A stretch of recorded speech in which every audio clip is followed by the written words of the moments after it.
Hello दोस्तों, मैं राहुल। स्वागत है आप सबका मैथ्स बाय राहुल एसो चैनल पे।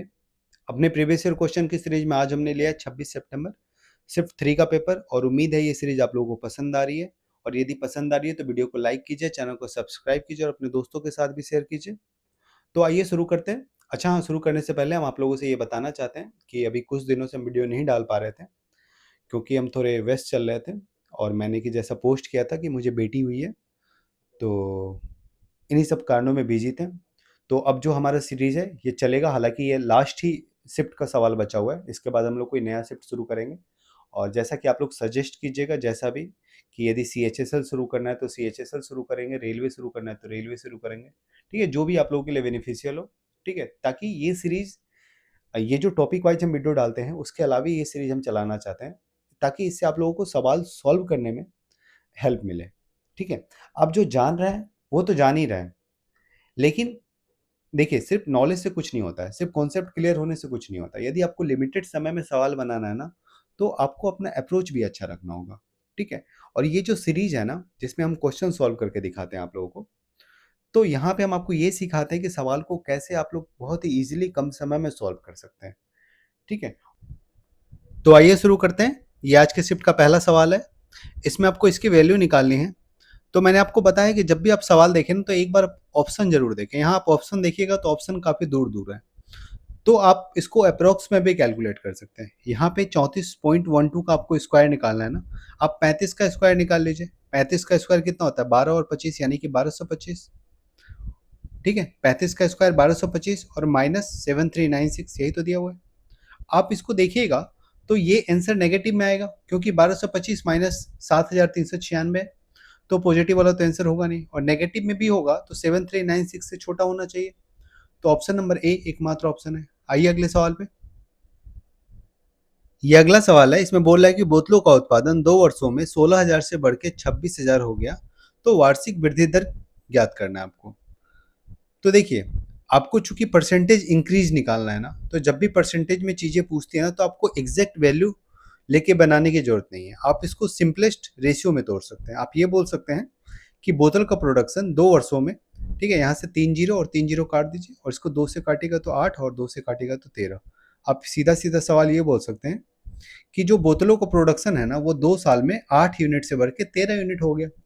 ठीक है, तो और एक बात कि जो बोतल का प्रोडक्शन होता है, मतलब जो भी प्रोडक्शन होता है, उत्पादन होता है, उत्पादन में कमी या वृद्धि, या तो जनसंख्या में जो कमी या वृद्धि होती है, ये कंपाउंडेड होती है, मतलब चक्रवृद्धि ब्याज के फॉर्म में बढ़ती है।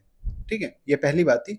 दूसरी बात कि सीपी जो होता है ना वो जियोमेट्रिक प्रोग्रेशन में होता है। मैंने बहुत बार बताया आप लोगों को कि जो कंपाउंड इंटरेस्ट होता है, ठीक है, वो ज्योमेट्रिक प्रोग्रेशन यानी कि गुणोत्तर माध्य में होता है। कहने का मतलब, यदि आपका मान लेते हैं अमाउंट ए था, ठीक है, प्रिंसिपल ए था, और 1 साल के बाद अमाउंट बी हो गया, और फिर 2 साल के बाद अमाउंट सी हो गया, तो आप बोल सकते हैं कि ए बी और सी जो है ये अरिथमेटिक सॉरी ज्योमेट्रिक प्रोग्रेशन यानी कि गुणोत्तर माध्य में है। तो तीन चीजें यदि गुणोत्तर श्रेणी में होती है, ठीक है, ज्योमेट्रिक प्रोग्रेशन में होती है, तो आप कह सकते हैं कि जो बीच वाला टर्म होता है यानी कि बी, वो बराबर होता है स्क्वायर रूट ऑफ ए सी के। ठीक है, मतलब मीन प्रोपोर्शन होता है ए और सी का। ठीक है, ये तो आपको पता है कि गुणोत्तर माध्य में यदि तीन संख्याएं ए बी और सी गुणोत्तर माध्य में है, मतलब ज्योमेट्रिक प्रोग्रेशन में है, तो आप बोल सकते हैं कि बी जो होता है वो बराबर होता है स्क्वायर रूट ऑफ ए सी के। ठीक है, तो दो बातें, एक तो जो प्रोडक्शन इंक्रीज या डिक्रीज होता है वो सीपी में होता है, और दूसरी ये बात, ये आपको दिमाग में रखनी है। ठीक है, तो अब आप यहां से सवाल को सीधा बना सकते हैं कि यदि प्रोडक्शन 8 से 13 हो गया 2 साल में, ठीक है, 8 से 13 हो गया 2 साल में, तो अभी मैंने बताया कि सीपी क्या होता है, वो ज्योमेट्रिक प्रोग्रेशन में होता है, यानी कि 1 साल में कितना रहा होगा इंक्रीज। 13 अट्ठे 104, स्क्वायर रूट हो 104, यानी कि 8 और 13 का ज्योमेट्रिक मीन। ठीक है, तो स्टार्टिंग में यदि प्रोडक्शन 8 था तो 1 साल के बाद स्क्वायर रूट ऑफ 104 हो गया, और 2 सालों के बाद 13 हो गया। तो 1 सालों के बाद जो इंक्रीज हुआ वही तो परसेंटेज इंक्रीज आपको निकालना है। मतलब 8 से स्क्वायर रूट ऑफ 104, तो पहले आपको स्क्वायर रूट ऑफ 104 की वैल्यू चाहिए। ठीक है, अब हम निकालते कैसे हैं स्क्वायर रूट ऑफ 104 की वैल्यू, वो भी थोड़ा समझ लीजिए। किसी भी संख्या का स्क्वायर रूट कैसे निकालेंगे जब आपको वो पता नहीं हो। जैसे यहाँ पे सवाल में हमें निकालना है स्क्वायर रूट ऑफ 104, ठीक है, और हमें पता नहीं है कैसे निकालते हैं। तो हम क्या करेंगे कि 104 के नियरेस्ट, इससे छोटा कोई स्क्वायर नंबर खोजेंगे। तो आपको दिख रहा है कि 104 से छोटा जो स्क्वायर नंबर है वो 100 है, और 100 है क्या 10 का स्क्वायर है, ठीक है। यानी कि जो 104 का स्क्वायर रूट 10 से बड़ा आएगा, तो आप 10 लिख लीजिए और प्लस, ठीक है। 100 से कितना ज़्यादा है 104, तो 4 ज़्यादा है, तो आप यहाँ पे 4 लिख लीजिए और डिवाइडेड बाय 2 इंटू, ठीक है, 10, सीधा सीधा 2 इंटू 10, यही आपका स्क्वायर रूट ऑफ 104 का वैल्यू आ जाएगा। यानी कि कितना आ गया, 10 प्लस 4/2 यानी कि 10.2, ठीक है। स्क्वायर रूट ऑफ 104 का वैल्यू कितना आ गया, 10.2। यानी कि सीधा सीधा अब सवाल ये रह गया, यदि आपको ये चीज़ें पता होती तो आपको इतना नहीं करना होता, इन चीज़ों का जरूरत नहीं था। आप सीधा एक लाइन में लिख सकते थे कि प्रोडक्शन एक साल में 8 यूनिट से बढ़ के 10.4 यूनिट हो गया, ठीक है। तो कितना बढ़ गया, तो आप यहाँ से देखेंगे 2.2 यूनिट बढ़ गया। आपको यही निकालना, परसेंटेज इंक्रीज निकालना, तो 2.2 बढ़ गया 8 पे, तो कितने परसेंट निकाल बढ़ गया, तो 100 से मल्टीप्लाई कर देंगे इसको, तो ये आ जाएगा 27.5%, ठीक है। Option number D. आप इसको कैलकुलेट करने की आपको जरूरत नहीं थी, यदि आप थोड़ा सा ये सोचते हैं कि जब आप 2 की बात करेंगे, ठीक है, यदि कोई चीज़ 2 यूनिट बढ़ता है 8 में, तो आपको पता है 2/8 यानी कि 1/4, और 1/4 होता कितना है 25%, ठीक है। तो यदि 8 में 2 बढ़ता है तो 25% बढ़ता है, ठीक है। इस 2.2 को आप लिख सकते थे 2 प्लस 0.2, ये 2 बढ़ा 8 में यानी कि 25% बढ़ा, और 0.2 बढ़ा यानी कि 2.5% बढ़ा, दोनों मिला के 27.5% बढ़ गया, ठीक है। यदि आपको ऐसे करने आता है तो आपको कैलकुलेट करने की, मतलब ये करने की जरूरत नहीं पड़ती, ठीक है। आप सीधा सीधा यहाँ से निकाल लेते कि 2.2 इंक्रीज हुआ, और यदि 2 इंक्रीज होता, 2 8 में 2 बढ़ना मतलब 25% बढ़ना, ठीक है, और 0.2 बढ़ना यानी कि 2.5% बढ़ना, यानी कि सीधा 25 प्लस 2.5 27.5 बढ़ना। क्लियर है। आइए अगले सवाल पे। ये अगला सवाल है, इसमें बोल रहा है कि 1500 को 6% वार्षिक साधारण ब्याज की दर से 3 वर्षों के लिए उधार दिया गया, 3 वर्षों के बाद प्राप्त कुल राशि ज्ञात करना है आपको, ठीक है। तो आप सीधा सीधा ये देखिए कि 3 वर्षों में इंटरेस्ट मिला कितना, 6% के रेट से 3 साल, मतलब 18% सिंपल इंटरेस्ट मिल गया ना। तो आपको 1500 का 18% निकालना है, तो 1500 का 18% कितना इंटरेस्ट मिलेगा, तो 15 गुना 18 यानी कि 270 रुपये इंटरेस्ट मिल जाएगा 1500 का 18%। और प्रिंसिपल कितना है, तो 1500, तो अमाउंट कितना हो जाएगा, प्रिंसिपल प्लस इंटरेस्ट यानी कि 1770। आइए अगले सवाल पे। ये अगला सवाल है, इसमें बोला है कि सूरज 30 किलोमीटर प्रति घंटा की गति से यात्रा करता है, वह 72 सेकंड में कितनी दूरी तय करेगा, ठीक है। आपको 72 सेकंड में निकालना है ना, तो स्पीड को मीटर प्रति सेकंड में बदल लीजिए, क्योंकि आपके पास जो ऑप्शन है वो भी मीटर में है। तो 30 किलोमीटर प्रति घंटा, आपको पता है किलोमीटर प्रति घंटा को मीटर प्रति सेकंड में बदलने के लिए 5/18 से गुना करते हैं, ठीक है। 30 किलोमीटर प्रति घंटा को मीटर प्रति सेकंड में बदलने के लिए 5/18 से गुना करते हैं, तो ये आ गया आपका स्पीड मीटर प्रति सेकंड में। और आपसे पूछ रहा है 72 सेकंड में कितना डिस्टेंस कवर करेगा, तो स्पीड इंटू टाइम, यहाँ से डिस्टेंस निकल जाएगा, ठीक है। तो इंटू 72 सीधा सीधा कर देते हैं, कितना डिस्टेंस होगा, 18 चौके 72, पंचों के 20 गुना 30 यानी कि 600 मीटर। आइए अगले सवाल पे। ये अगला सवाल है, इसमें बोला है कि एक आयताकार घनाभ की लंबाई, चौड़ाई और ऊंचाई समांतर श्रेणी में है, यदि इन तीनों आयामों का योग 21 सेंटीमीटर है तथा घनाभ का आयतन 168 सेंटीमीटर स्क्वायर है, तो उसके आयाम ज्ञात कीजिए, ठीक है। सवाल दिया हुआ है कि जो घनाभ है यानी कि जो क्यूबाइड है, उसका लेंथ, ब्रेथ और हाइट तीनों जो है अरिथमेटिक प्रोग्रेशन यानी कि समांतर श्रेणी में है, ठीक है। तो मतलब एक समान डिफरेंस से बढ़ रहा है, समांतर श्रेणी तो यही होता है। और जब इन तीनों को मल्टीप्लाई कीजिएगा आप, तो क्या मिलेगा 168, क्योंकि आपको आयतन दिया हुआ 168। तो आप यहाँ पे देखिए ऑप्शन नंबर ए और ऑप्शन नंबर सी तो हो नहीं सकता, क्योंकि जब आप ए और सी, ये आपका लेंथ, ब्रेथ और हाइट ही दिया हुआ है ऑप्शन में, तो जब आप ऑप्शन ए को मल्टीप्लाई कीजिएगा तो जीरो आना चाहिए, लेकिन 168 में तो जीरो है नहीं, यहाँ पे भी जीरो आना चाहिए, ठीक है, ऑप्शन नंबर सी में, और 168 में तो जीरो है नहीं, तो ए और सी तो आउट हो गया। अब आप सीधा सीधा ये कर सकते हैं कि बी और डी ऑप्शन चेक कर सकते हैं, ठीक है। यदि आप बी देखिएगा तो बी जो है ऑड है, कहने का मतलब ये है कि बी ऑप्शन में ये भी ऑड है, ये भी ऑड है और ये भी ऑड है, तो नंबर ऑड आना चाहिए था, लेकिन नंबर इवन है, मतलब जो आयतन है वो 168 है। तो सिर्फ यही एकमात्र ऑप्शन बचा, इसको आप चेक कर लीजिए। ये 2 गुना 7 14 गुना 12 168 centimetre square, sorry centimetre cube आ गया, आपका वॉल्यूम आ गया ऑप्शन नंबर डी से। आप ये भी देख सकते हैं कि 2 7 और 12 जो ऑप्शन नंबर डी है, जो जियोमेट्रिक प्रोग्रेशन है, मतलब 2 से 7 5 यूनिट बढ़ा, और 7 से 12 ये भी 5 यूनिट बढ़ा। ठीक है, और इन तीनों को जब आप ऐड कीजिएगा 2 7 और 12 को, तो आपको 21 सेंटीमीटर भी मिल जाएगा। आइए अगले सवाल पे।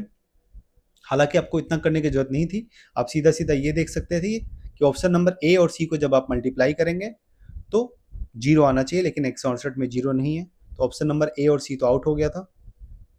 ठीक है, और जब ऑप्शन नंबर बी देखेंगे तो ऑप्शन नंबर बी में 2 का मल्टीपल नहीं है, तो आंसर में भी 2 का मल्टीपल यानी कि आयतन भी 2 का मल्टीपल नहीं आना चाहिए था, यानी कि ए बी और सी आउट हो गया। एकमात्र आंसर ऑप्शन नंबर डी। आइए अगले सवाल पे। ये अगला सवाल है, इसमें बोल रहा है कि एक चाप द्वारा केंद्र पे बनाया गया कोण 72 डिग्री है तथा उस चाप की लंबाई 22 सेंटीमीटर है, तो वृत्त की त्रिज्या ज्ञात कीजिए। देखिए, ये हमारा सर्कल है, और सर्कल का जो पूरा लेंथ होता है ना, उसको पेरीमीटर बोलते हैं। ठीक है, पूरा लेंथ मतलब आप समझ रहे हैं, ये पूरा। ठीक है, इसको हम लोग पेरीमीटर बोलते हैं, यानी कि परिधि। और यदि इसमें से किसी एक टुकड़े का लेंथ निकालना चाहे, मान लेते हैं ए से लेके बी तक का यदि हमें लेंथ निकालना हो, तो इसी को हम लोग बोलते हैं आर्क, यानी कि चाप। ठीक है, तो ये जो चाप होती है सेंटर पे कोई ना कोई एंगल तो बनाएगी, थीटा एंगल मान लेते हैं, थीटा डिग्री। ठीक है, तो जो चाप का लेंथ होता है, यानी कि जो ए बी चाप का लेंथ होगा, ठीक है, वो क्या होता है, वो होता है theta divided by 360 into 2 pi R, और 2 पाई आर यहाँ पे क्या है, पूरे सर्कल का पेरीमीटर है। ठीक है, पूरी लंबाई है। ठीक है, यदि थीटा डिग्री में हो तो ये फॉर्मूला लगाएंगे, और यदि थीटा रेडियन में हो तो सीधा सीधा लिखते हैं थीटा रेडियन, मतलब जो एंगल का वैल्यू दिया हुआ हो वो यदि रेडियन में दिया हुआ हो तो सीधा सीधा थीटा रेडियन इंटू आर। ठीक है, यहाँ पे थीटा डिग्री में दिया हुआ है तो ये वाला फॉर्मूला लगा लीजिए आप लोग।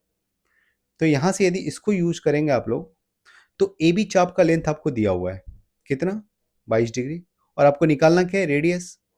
तो ए बी का वैल्यू 22 दिया हुआ है, थीटा का वैल्यू 72 दिया हुआ है, divided by 360 into 2 pi R, यानी कि 2 गुना 22/7 पाई की वैल्यू, इंटू आर, यही आपको आर निकालना है। यहाँ से 22 से 22 कट गया, 72 से 5 बार में 360, 7×5 = 35/2, 17.5, यानी कि आर की वैल्यू कितनी आ गई, 17.5, ऑप्शन नंबर ए।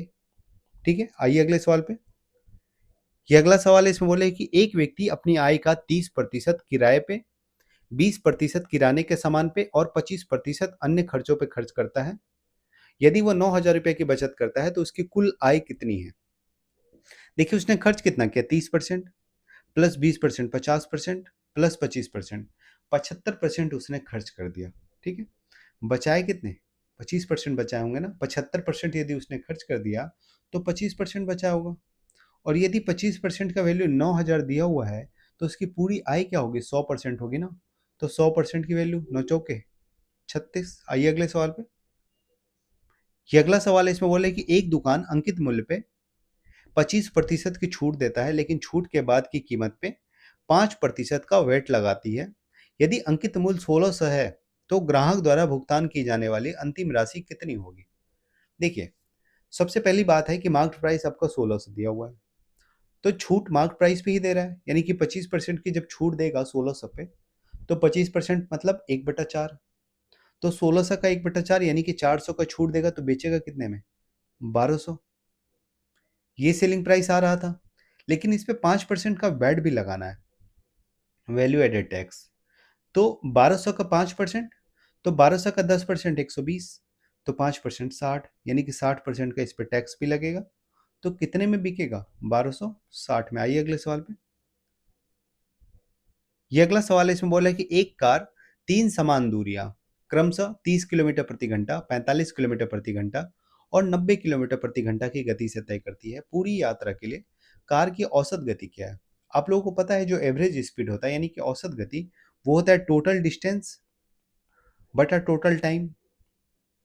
ठीक है, तो टोटल डिस्टेंस यहाँ पे बोला 3 समान दूरियां है, तो यदि आप तीनों दूरियां को 90 मान लें, 90 किलोमीटर का, तो टोटल डिस्टेंस कितना हो जाएगा, 270, 90 गुना 3, क्योंकि 3 डिस्टेंस से कवर कर रहा है, मतलब 3 डिस्टेंस है। पहला डिस्टेंस 30 किलोमीटर की स्पीड से कवर कर रहा है, दूसरा 45 और तीसरा 90। तो 3 अलग-अलग डिस्टेंस है, लेकिन तीनों का जो लेंथ है वो सेम है, 90 किलोमीटर। तो टोटल डिस्टेंस 90 गुना 3 270। अब देखिए टोटल डिस्टेंस तो निकल गया, टोटल टाइम आपको कहाँ से मिलेगा? तो 90 किलोमीटर यदि 30 की स्पीड से चलेगा तो कितना टाइम लगेगा? 3 घंटे। 90 किलोमीटर यदि 45 की स्पीड से चलेगा तो 2 घंटे, और 90 किलोमीटर 1 की स्पीड से चलेगा, 90 की स्पीड से तो 1 घंटे। टोटल समय 3 घंटे, 2 घंटे, 5 घंटे, 1 घंटे, 6 घंटे। 270 किलोमीटर बटा 6 घंटे कितना आ जाएगा एवरेज स्पीड? 270 बटा 6, यानी कि 6 चौके 24 और 6 पाँचे 30, 45 किलोमीटर प्रति घंटे। आइए अगले सवाल पे। ये अगला सवाल इसमें बोला है कि 40 लीटर के एक अम्ल और पानी के मिश्रण में अम्ल और पानी का अनुपात 3:1 है। इस मिश्रण में से 8 लीटर मिश्रण निकाल के उसकी जगह अम्ल और पानी के अनुपात 1:3 वाला 8 लीटर नया मिश्रण मिला दिया जाता है। परिणामी मिश्रण में अम्ल और पानी का अंतिम अनुपात क्या होगा? देखिए, जो 40 लीटर का ओरिजिनल मिक्सचर था ना, उसमें जो अम्ल यानी कि एसिड और पानी यानी कि वाटर का जो रेशियो था वो 3:1 था। ठीक है, इसमें से 8 लीटर निकाल लिया गया, तो बचा कितना? 32 लीटर। ठीक है, 8 लीटर निकाल के हमने साइड कर दिया, और फिर से 8 लीटर उसमें डाल दिया, और अब जो 8 लीटर उसमें हमने मिलाया है ना, उसमें अम्ल और पानी का जो रेशियो है वो 1:3 है। ठीक है, अब यहाँ से देखिए कि यहाँ पे 32 लीटर है और यहाँ पे 8 लीटर है, दोनों को मिलाएंगे तो रेशियो भी तो सेम होना चाहिए। तो यहाँ से 32, यहाँ से 8, 4 गुना है ना ये। तो यहाँ जब आप देखिएगा 3 और 1 4 यूनिट आ रहा है, यहाँ से भी 1 और 3 4 यूनिट आ रहा है, लेकिन ये तो 4 गुना होना चाहिए ना। तो आप ऊपर 4 से गुना कर दीजिए। तो जब आप ऊपर 4 से गुना कीजिएगा तो ये 4 तिया 12, ये 4 गुना 1 4। यहाँ पे अब जो टोटल आ गया वो 4 तिया 12 और 4 16 यूनिट, और यहाँ से 1 और 3 4 यूनिट, देखिए 4 गुना है, और यहाँ भी 4 गुना है।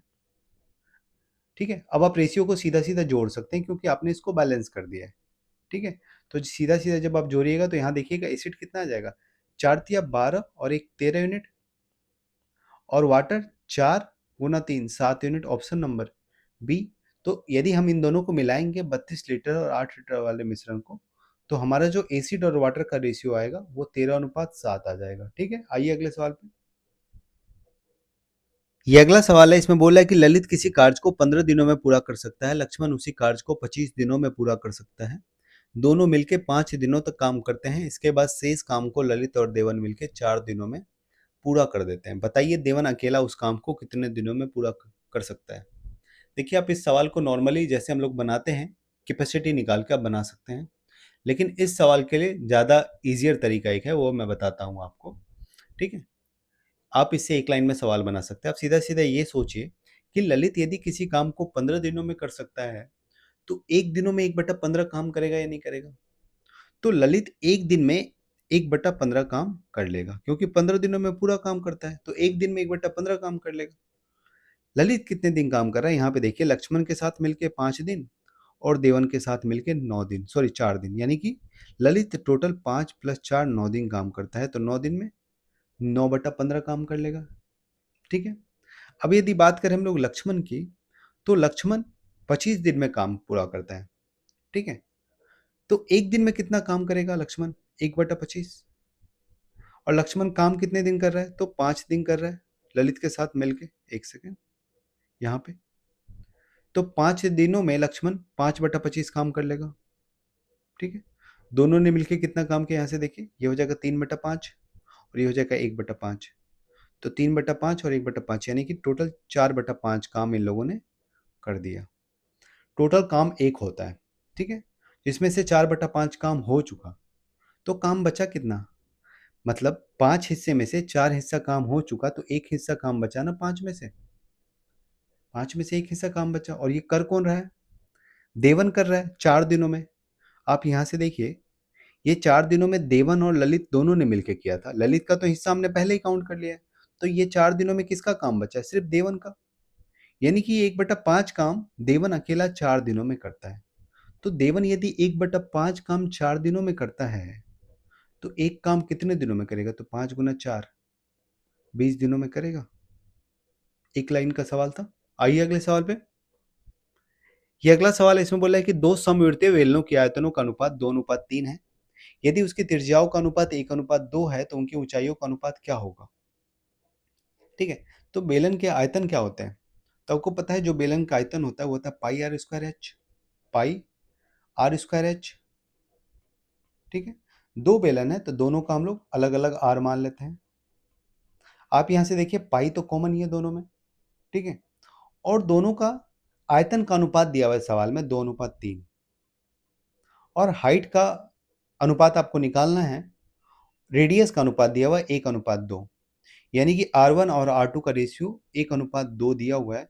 तो R1 और R2 के स्क्वायर का रेशियो कितना हो जाएगा? 1 और 2 का स्क्वायर, यानी कि 1:4 हो जाएगा। तो यहाँ से लिख लेते हैं, ये हो गया 1/4। ठीक है, R1 और R2 का रेशियो स्क्वायर का, और ये है H1/H2। ठीक है, ये कोई स्क्वायर नहीं है, गलती से यहाँ हो गया, इसको मिटा लीजिए। ठीक है, और ये बराबर है आयतन के अनुपात के, यानी कि 2:3 के। तो आपको हाइट का रेशियो निकालना है, तो H1 और H2 का रेशियो कितना हो जाएगा? 8:3 हो जाएगा। ठीक है, H1 और H2 का रेशियो हो जाएगा 8:3। Option number D. आइए अगले सवाल पे।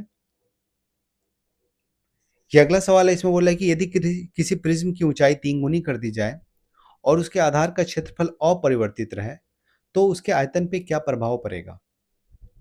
तो आपको पता है कि प्रिज्म का जो आयतन होता है वो क्या होता है? आधार का क्षेत्रफल गुना ऊंचाई।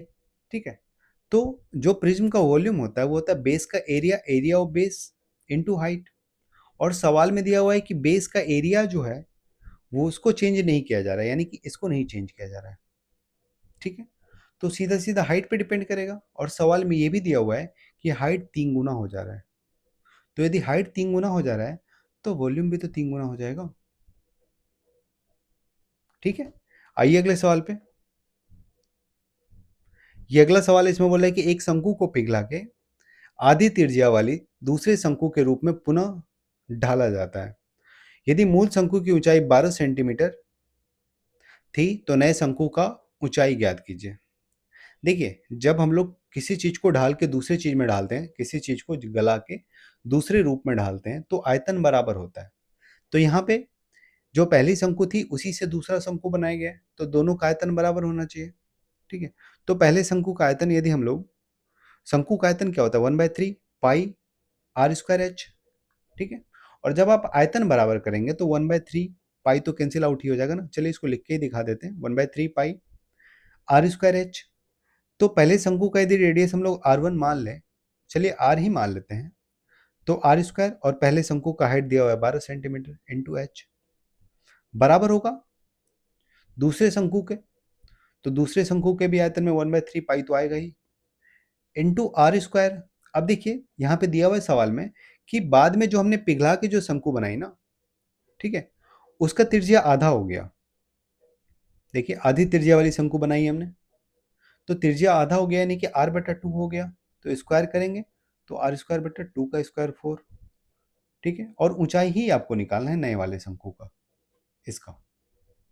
तो यहाँ से जो कट रहा है उसको काट देते हैं, r², 1/3 पाई तो यहाँ से कट जाएगा, r² भी कट गया। यहाँ से आप सीधा देखिए h बराबर कितना आ गया? 12 × 4 48। नए शंकु का हाइट कितना आ गया? 48 सेंटीमीटर। आइए अगले सवाल पे। ये अगला सवाल है, इसमें बोला है कि समकोण त्रिभुज एबीसी में जहां सी पे समकोण है, यदि साइन ए बराबर 5/13 है तो कोस बी का वैल्यू बताइए। देखिए सीधे सीधे एक बात है यहाँ पे कि मैंने आपको बताया था कि जब भी साइन ए, ठीक है, बराबर कॉस बी हो तो इसका मतलब होता है कि ए प्लस बी 90 डिग्री होना चाहिए। ठीक है, मैंने बताया था कि यदि साइन ए बराबर कॉस बी है तो इसका मतलब ये है, ठीक है, साइन ए बराबर कॉस बी है तो इसका मतलब ये है कि ए प्लस बी का वैल्यू 90 डिग्री है। तो इसका उल्टा भी तो सही है कि यदि ए प्लस बी 90 डिग्री हो तो हम ये बोल सकते हैं कि साइन ए और कॉस बी बराबर होगा। तो यहाँ पे वही है, यहाँ पे दिया हुआ एक त्रिभुज जो है एबीसी, इसमें सी पे समकोण है, यानी कि यहाँ यदि हम लोग सी मान लें, ये ए हो गया, ये बी हो गया, ये सी 90 डिग्री है, तो आप बोल सकते हैं क्या कि a प्लस बी भी 90 होगा, क्योंकि त्रिभुज का तीनों कोण जोड़ के 180 होना चाहिए। तो यदि a प्लस बी 90 हो गया तो आप यहाँ से बोल सकते हैं ना कि साइन a बराबर होगा cos b के।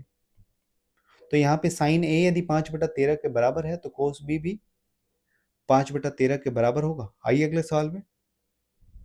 ये अगला सवाल है, इसमें बोला 3 रेडियन को 3 डिग्री को रेडियन में परिवर्तित करें। तो आपको ये पता है, ठीक है, 3 डिग्री को रेडियन में बदलना है, तो आपको ये पता है कि 180 डिग्री बराबर जो होता है पाई रेडियन होता है, ठीक है। तो 1 डिग्री बराबर कितना हो जाएगा? पाई रेडियन बटा 180 हो जाएगा। तो 3 रेडियन बराबर कितना हो जाएगा? तो इसको 3 से गुना कर देंगे, तो 3 से 180 कट जाएगा 60 बार में, यानी कि आ जाएगा 3 डिग्री बराबर पाई रेडियन बटा 60। Option number C. आइए अगले सवाल पे। ये अगला सवाल है, इसमें बोल रहा है कि साइन यदि a प्लस बी बराबर 90 डिग्री है तो साइन, अच्छा, और साइन a बराबर 5/13 है तो cos b का वैल्यू निकालना है। सेम सवाल ये वाले रिपीट हो गया ना। तो यहाँ पे सीधा सीधा ये बोल रहा है कि a प्लस बी यदि 90 है तो आपको बताया है मैंने कि जब भी a प्लस बी 90 हो तो साइन a और cos b बराबर होता है, यानी कि ये भी कितना हो जाएगा 5/13। आइए अगले सवाल पे। ये अगला सवाल है, इसमें बोला है कि दो रेखाओं के प्रतिच्छेदन पे दो कोण शीर्षाभिमुख हैं। यदि उनमें से एक कोण 45 डिग्री है तो दूसरे कोण का वैल्यू क्या होगा? देखिए, शीर्षाभिमुख कोण का वैल्यू जो होता है ना वो बराबर होता है। शीर्षाभिमुख कोण होती क्या है कि यदि दो लाइन एक दूसरे को काट रही है ना, तो ये कोई एंगल है तो इसके सामने वाले एंगल को बोलते हैं शीर्षाभिमुख कोण, यानी कि वर्टिकली अपोजिट एंगल, ठीक है। तो आपको ये पता है कि ये वाला एंगल और ये वाला एंगल बराबर होगा। मतलब जब भी दो लाइन एक दूसरे को इंटरसेक्ट करती है ना तो वर्टिकली ऑपोजिट एंगल यानी कि शीर्षाभिमुख कोण बराबर होते हैं। तो एक यदि 45 है तो दूसरा भी 45 हो जाएगा। आइए अगले सवाल पे। ये अगला सवाल है, इसमें बोल रहा है कि किसी त्रिभुज का अंत केंद्र 3 4 पे स्थित है। 3 4 उसका कोऑर्डिनेट दिया हुआ है अंत केंद्र का, और बोला कि अंत केंद्र से भुजा AB पे खींचे गए लंब की लंबाई 2 इकाई है। त्रिभुज के अंतवृत्त की त्रिज्या क्या होगी? देखिए, यदि आपने चीजों को याद किया हुआ है ना तो आप इस सवाल को नहीं बना पाइएगा। लेकिन यदि आपने समझा है कि अंत केंद्र क्या होता है, परिकेंद्र क्या होता है, तो आप बहुत ही इजीली इस सवाल को, खास करके इस सवाल को तो आप बिना पेन उठाए बना सकते थे कि इसका आंसर ऑप्शन नंबर ए यानी कि 2 यूनिट होगा। रीजन ये है कि जब हम लोग ट्रायंगल की बात करते हैं, किसी भी ट्रायंगल में जो हमारा अंत केंद्र होता है यानी कि इन सेंटर आई, ठीक है, मान लेते हैं ये हमारा ट्रायंगल है ए बी सी और उसमें हमने इन सेंटर बना लिया आई। तो ये जो आई होता है ना, इससे एक ऐसा सर्कल खींचा जा सकता है इसको सेंटर मानते हुए जो ट्रायंगल के तीनों साइड को टच करती हो, ठीक है। एक ऐसा सर्कल बनाया जा सकता है जो ट्रायंगल के तीनों साइड्स को टच करती हो, ठीक है। यहाँ पे ए बी, बी सी और ए सी, ये जो तीनों ट्रायंगल के साइड्स हैं, ये सर्कल के लिए टेंजेंट का काम कर रही है। और टेंजेंट का टचिंग पॉइंट क्या है? ये वाला, ये वाला, ये वाला, ये तीनों टचिंग पॉइंट है, ठीक है। तो मैंने आपको ये भी बताया था कि जब भी टेंजेंट के टचिंग पॉइंट को रेडियस से मिलाते हैं तो वो 90 डिग्री का एंगल बनाती है। ये भी 90 हो जाएगा और ये भी 90 हो जाएगा। और सवाल में इसी का लेंथ दिया हुआ है 2, दिया हुआ है। देखिए, सवाल में बोला है कि अंत केंद्र से, ठीक है, इन सेंटर आई से भुजा ए बी पे खींची गई लंब की लंबाई 2 इकाई है। तो इन सेंटर आई से भुजा ए बी पे खींचा गया यही लंब है ना, इसी का लेंथ 2 यूनिट दिया हुआ है और इसी को तो हम लोग रेडियस बोलते हैं ना, ठीक है। यानी कि अंतवृत्त की त्रिज्या तो यही होगी। तो अंतवृत्त की त्रिज्या का लेंथ कितना हो जाएगा? 2 यूनिट। आइए अगले सवाल पे। ये अगला सवाल है, इसमें बोल रहा है कि यदि x बराबर √3 है तो x प्लस 1 का whole square plus x minus 1 का होल स्क्वायर का वैल्यू निकालना है आपको। तो यहाँ से इसको सिंप्लीफाई कीजिए। ये मिलेगा x प्लस 1 का होल स्क्वायर यानी कि x square plus 1 plus 2x, और ये हो जाएगा x square plus 1 minus 2x plus 2x cut गया, क्या आ जाएगा 2x² प्लस 2। और यदि x बराबर √3 है तो x² 3 आ जाएगा। तो 3 गुना 2 6 प्लस 2 8। आइए अगले सवाल पे। ये अगला सवाल है, इसमें बोला यदि किसी त्रिभुज ABC में DE BC के समांतर है और AD DB का रेशियो 1:2 है, AE बराबर 5 सेंटीमीटर है, तो ईसी का वैल्यू निकालना आपको। देखिए एक ट्रायंगल है एबीसी, ठीक है, इसमें भुजा बीसी के समांतर एक चौथी भुजा खींची गई है डीई, ठीक है, ये समांतर है बीसी के, ठीक है। तो मैंने बताया था किसी भी ट्रायंगल में जब किसी एक भुजा के समानांतर कोई दूसरी भुजा खींच देते हैं, ठीक है, यहाँ पे जैसे बीसी के समानांतर हमने डीई खींचा है, तो ये त्रिभुज को बराबर भागों में बांटेगी, ठीक है, बची हुई दो भुजाओं को। तो यहाँ पे जो अनुपात एडी से डीबी का होगा वही अनुपात एई से ईसी का होगा, ठीक है। और सवाल में दिया हुआ है कि एडी और डीबी का अनुपात 1:2 है, ठीक है, तो एई और ईसी का भी अनुपात 1:2 होगा, ठीक है। और सवाल में एई बराबर 5 यूनिट दिया हुआ है, यानी कि इसका लेंथ 5 दिया हुआ है, तो इसका लेंथ क्या हो जाएगा 10, यानी कि ईसी की वैल्यू कितनी हो जाएगी 10। आइए अगले सवाल पे।